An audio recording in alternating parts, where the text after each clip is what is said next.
Bonjour les amis, j'espère que vous allez bien. Je suis heureux de me retrouver aujourd'hui avec vous pour partager cette pensée du jour. C'est vrai, c'est un thème qui revient régulièrement, la magie.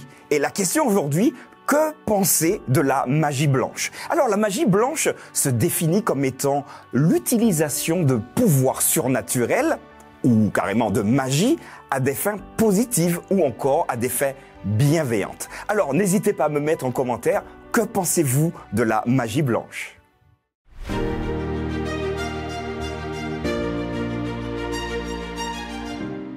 La pensée du jour se trouve aujourd'hui dans Actes des Apôtres, chapitre 16, versets 16 à 17.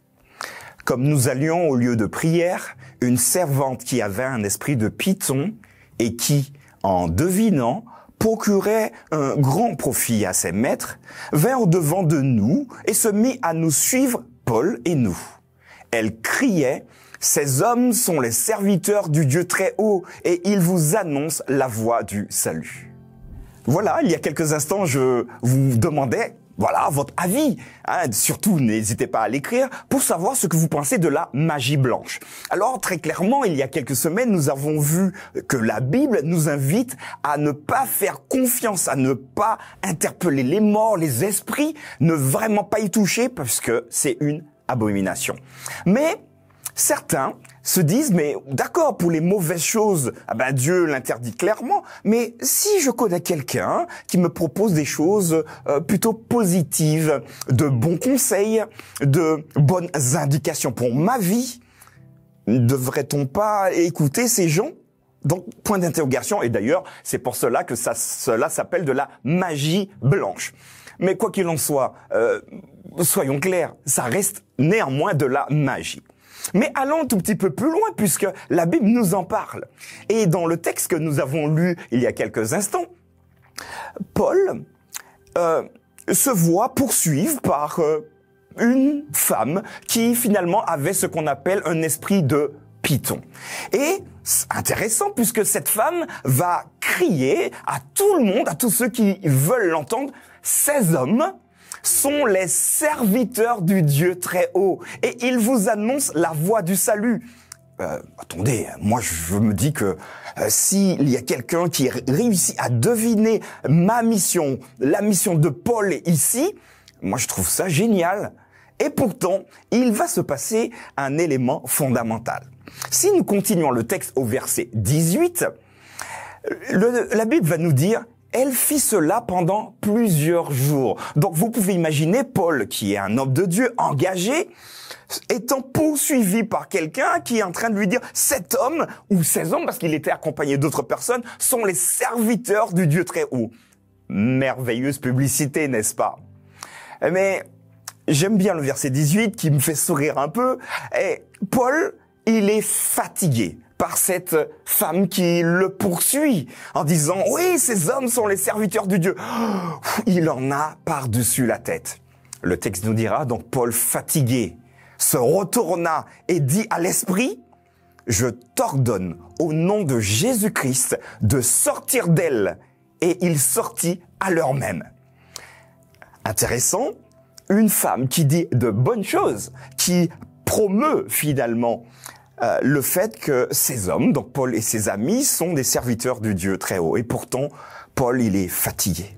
Et maintenant, attention, ce qui est intéressant, c'est qu'il chasse l'esprit qui utilise cette femme, mais il chasse l'esprit au nom de Jésus-Christ.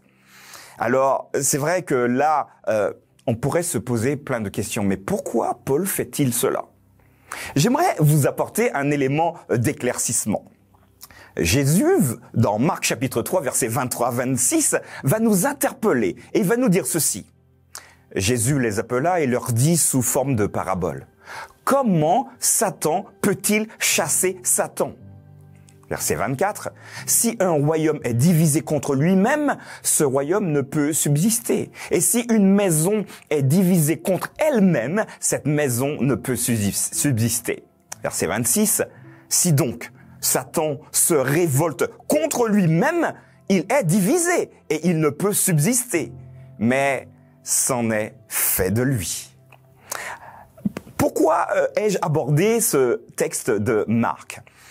Paul chasse un esprit plutôt positif au nom de Jésus.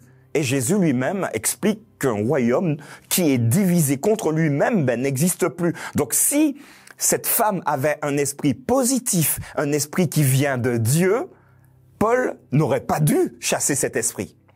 Tout cela pour vous dire que même la magie blanche, qui peut effectivement apporter ou semble apporter des choses qui sont belles, qui sont justes, qui sont agréables, qui nous permettent peut-être, voire même de regarder à Dieu, cela reste de la magie.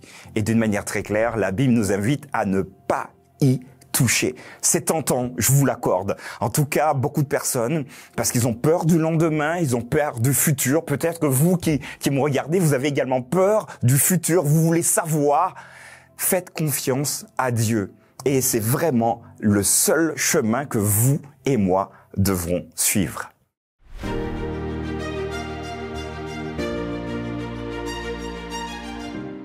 Voilà, je vous ai exposé cette perspective de la magie blanche.